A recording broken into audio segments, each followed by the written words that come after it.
bienvenue donc dans cette présentation sur la communication territoriale. Cette présentation va aborder un aspect important de la vie des collectivités territoriales, quel que soit l'échelon qui puisse être considéré. Il est essentiel de retenir le fait que la communication est au début et à la fin de toute chose. Il est important de comprendre les enjeux de la communication parce que sans la communication, on ne peut pas avoir de relations normales. Sans la communication, il va y avoir des malentendus, il va y avoir des frustrations, il va y avoir potentiellement de la mauvaise gouvernance, de la malgouvernance, tout simplement parce que les éléments décisionnels ne sont pas discutés. C'est parce qu'ils ne sont pas discutés finalement que des incompréhensions vont intervenir. Et lorsqu'il y a incompréhension, nécessairement on arrive donc à des conflits au sein des différents territoires. Donc il est important également de prendre cette dimension-là qu'on a souvent tendance aussi à oublier. On a tendance très souvent, même quand on fait de la géographie ou en tout cas des disciplines des sciences sociales, à laisser ce morceau communication aux autres, c'est-à-dire aux spécialistes de l'infocom. Comme si la communication devait être réservée uniquement à une discipline, alors qu'il y a de bonnes raisons de croire que même quand on fait de la géographie, quand on fait de la géographie sociale, quand on fait de la géographie urbaine, quand on fait de la géographie rurale, géographie économique, quel que soit en réalité l'élément qui puisse être considéré dans le domaine de la géographie, on se rend compte qu'on a des aspects en rapport avec la communication qui peuvent effectivement nous interpeller. Pour nous faire réfléchir sur les facteurs déterminants, mais nous interpeller aussi pour nous faire réfléchir sur les modalités de mise en œuvre de la communication, les outils qui permettent d'implémenter la communication au sein des espaces, parce qu'encore une fois, la communication est importante même dans cet aspect-là, que la géographie appelle vie de relation. Ça ne se limite pas nécessairement à des infrastructures physiques, à des infrastructures de communication, mais ça intègre également les acteurs territoriaux dans leur logique même de production ou en tout cas d'évolution, de gestion de leur territoire et des ressources qui se l'on trouve au sein de ces territoires. C'est un élément donc qui est extrêmement important et je pense que c'est pour cette raison-là aussi que le comité pédagogique, en tout cas ceux qui ont travaillé sur les maquettes de la licence professionnelle Mater, ont jugé utile de prendre en considération cet élément-là. Parce qu'encore une fois, les étudiants qui vont sortir, qui vont être formés à partir de la licence professionnelle Mater, vont être des spécialistes en fait de la gestion des territoires, du management des territoires.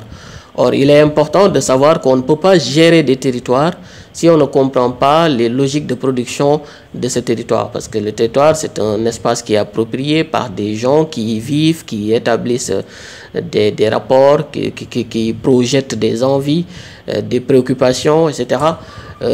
Bref, c'est un espace en fait qui fait intervenir des acteurs d'une diversité extrêmement importante.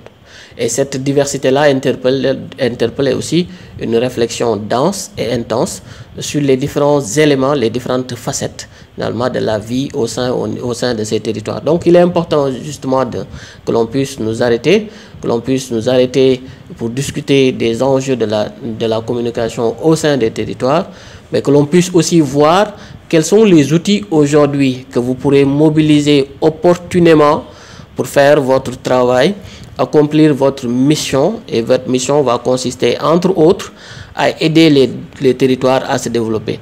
Et quand on parle du développement territorial, vous conviendrez avec moi qu'il ne s'agit pas uniquement de produire des richesses au niveau de ces territoires. Vous conviendrez avec moi qu'il ne s'agit pas de gérer des ressources naturelles au sein de ces territoires. Mais la gestion et la production de richesses au niveau de ces territoires font intervenir finalement les acteurs qui sont plutôt en interactivité dans leur rapport au quotidien, dans leur rapport de négociation et de production d'intérêts partagés. Et de ce point de vue, la communication va se retrouver au cœur des problématiques au sein des territoires. Mais toujours en termes de contextualisation aussi, il est important de savoir qu'on est dans une époque, ou en tout cas une ère particulière, une ère qui est traversée par les technologies de l'information et de la communication, qui ont tendance finalement à apprivoiser les différents espaces, les différentes activités de la vie économique, de la vie sociale, de la vie culturelle, de la vie politique. Bref, tous les axes finalement de la vie en société se retrouvent finalement immergés par les technologies de l'information et de la communication. Donc vous ne pouvez pas ignorer ces outils-là. Mais je fais également la remarque qui consiste à se dire que ces outils-là, contrairement à ce qui est à l'usage qui leur est consacré d'habitude, ne se limitent pas à WhatsApp. Ces outils-là ne se limitent pas à passer son temps sur Facebook, mais ça se limite, plutôt ça va au-delà de ça. Ça va au-delà de tout ce que l'on peut produire comme intérêt pour optimiser la gestion des territoires, pour créer des richesses, pour créer de l'emploi et donc par ricochet produire également des richesses, mais pour produire de l'intérêt au sein des territoires, que ce soit du point de vue marketing territorial, que ce soit du point de vue communication sociale au sein de ces territoires, du point de vue visibilité et de ressources, plutôt de gestion des ressources, optimiser les processus de gestion des ressources par la transparence. Si vous prenez par exemple le SIG, c'est un outil qui est extrêmement important, dont on vous parle également dans vos formations. Mais je ne vais pas parler des sujets, je le cite en passant. Mais je parle aussi de tous ces outils-là qui sont sur le web, mais qui permettent une visibilité des territoires, qui permettent de vendre les territoires, de faire sortir finalement les axes d'avantage à valoriser, les ressources à valoriser au sein des territoires, les opportunités, les potentialités au sein de ces territoires que l'on peut valoriser donc de façon intelligente en partant finalement des réalités contextuelles. Mais ces outils nous permettent finalement de travailler, d'optimiser les processus de production. Voilà pourquoi, entre autres, il est important que, comme je le disais tout à l'heure, que l'on s'arrête, que l'on discute de ces outils, histoire de voir aussi dans quelle mesure ils pourraient être mobilisés dans la communication territoriale. Donc c'est de ça que je vais parler de manière générale, mais pour ce faire aussi, le cours va être organisé en deux axes. Le premier axe concerne une présentation sommaire théorique, parce que l'idée c'est pas que je vous explique uniquement qu'est-ce que c'est que la communication, en quoi est-elle importante, comment est-ce qu'elle se déroule entre les zones d'émission et les zones de réception du message, etc. La formulation du message, les outils, etc. Il n'y a pas que ça. Mais le deuxième axe va vous proposer d'aller avec moi sur des aspects qui sont beaucoup plus concrets. Et cet aspect concret-là, il est important pour une licence professionnelle parce que sinon, s'il est négligé, bon, ce sont vos profils également qui se retrouvent négligés. Or, si vos profils sont négligés, vous avez également des problèmes d'intégration professionnelle. Et si vous avez des problèmes d'intégration professionnelle, c'est finalement toute la copie de la licence mater qui mérite d'être revue. Ce qu'on peut faire, finalement, bon, peut-être que il faut être lucide et il faut dire également les choses telles quelles. L'équipe pédagogique n'a pas nécessairement pour mission de trouver de l'emploi. Si on pouvait le faire, on le ferait même dès ce soir. Mais parfois, en fait, ça dépend de beaucoup d'autres facteurs qui ne sont pas finalement maîtrisés ou bien nécessairement maîtrisés par l'équipe en soi. Mais ce que finalement l'encadrement peut faire, c'est partager avec vous des axes de compétences, des stratégies qui vous permettent de faciliter finalement votre intégration professionnelle. En quoi faisant? En vous amenant vers des compétences logicielles, des compétences thématiques, vers une intelligence dans la compréhension des enjeux territoriaux, mais également vers des stratégies que vous pouvez utiliser finalement pour faciliter même votre intégration au sein de ces espaces. Parce que ça aussi, c'est un aspect qui est extrêmement déterminant pour la formation. Donc c'est de ça que nous allons parler de manière globale, pour vous dire finalement que je ne m'arrête pas uniquement à vous parler de ces outils, mais je me propose aussi de faire avec vous des applications qui vont vous permettre de comprendre comment est-ce qu'on peut, dans le cadre d'une communication territoriale, comment est-ce qu'on pourrait par exemple fabriquer même un site web pour une collectivité territoriale, une collectivité qui cherche à établir une communication beaucoup plus intense avec sa population, peut passer également par les réseaux sociaux.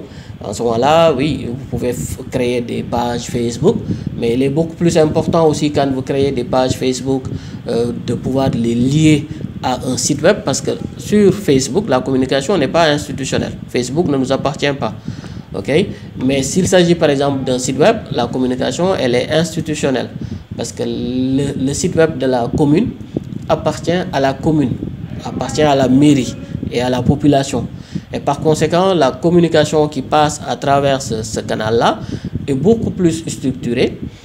Quiconque le souhaite n'a pas la possibilité d'aller émettre ses commentaires tels que bon lui semble, comme ça se fait dans les réseaux sociaux, c'est pas du tout la même chose. Et par conséquent, donc, il est important aussi que les étudiants sachent utiliser les outils modernes à leur disposition, parce qu'aujourd'hui, il est très difficile de travailler sans se servir d'Internet, de travailler sans se servir de l'ordinateur, de travailler sans se servir d'un smartphone. La preuve, elle est devant nous. On est à distance les uns des autres, et pourtant on établit une communication grâce au réseau, grâce à Internet. Et donc il est important aussi que même dans le travail au quotidien au sein des collectivités territoriales, que vous puissiez finalement venir avec des propositions. Souvent je le dis. Je dis aux étudiants qu'il faut arrêter de demander des stages. Pourquoi les stages ne fonctionnent pas? Simplement parce que tout le monde demande à faire des stages. Finalement, vous allez me dire, ouais, quand on arrête de demander des stages, qu'est-ce qu'on fait? Je le dis, il faut proposer des activités de stage. C'est-à-dire que moi, je viens devant une collectivité. Je dis que moi, je suis diplômé, je suis spécialiste du management des territoires. Moi, je suis spécialiste de telle chose, de telle chose, telle chose. Je viens vous proposer de faire ça. Les gens vous écoutent mieux quand on leur propose des choses, quand on se met à quémander, à demander. Parce que quand on est dans une position de demandeur, on est dans une position de faiblesse. Quand on est dans une position de proposant, en ce moment-là, les gens nous écoutent beaucoup mieux. Je ne vais pas dire qu'on prend, disons, la force, ou bien la suprématie. L'idée, ce n'est pas forcément celle-là. Mais en tout cas, les gens sont beaucoup plus enclins à écouter quelqu'un qui vient apporter quelque chose que quelqu'un qui vient prendre sans pour autant qu'on lui demande de venir. Donc, il y a cet aspect-là aussi qu'il faut prendre en considération. Et voilà pourquoi aussi il est important de pouvoir faire des choses pratiques comme je vous le propose. Donc, c'est ça le programme que nous allons voir donc, dans le cadre de cet enseignement. Voilà, donc on est déjà sur la plateforme Learn with Sila. C'est à travers la plateforme que je fais cette présentation en direct avec vous. Mais déjà, vous pouvez retenir l'adresse du site web pour pouvoir après accéder aux différents contenus tels que je vous donnerai finalement le lien.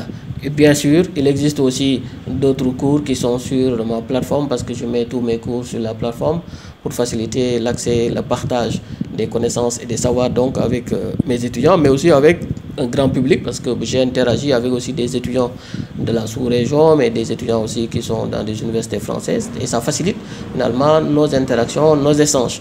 Voilà, donc c'est ça le lien learnwithsila.com.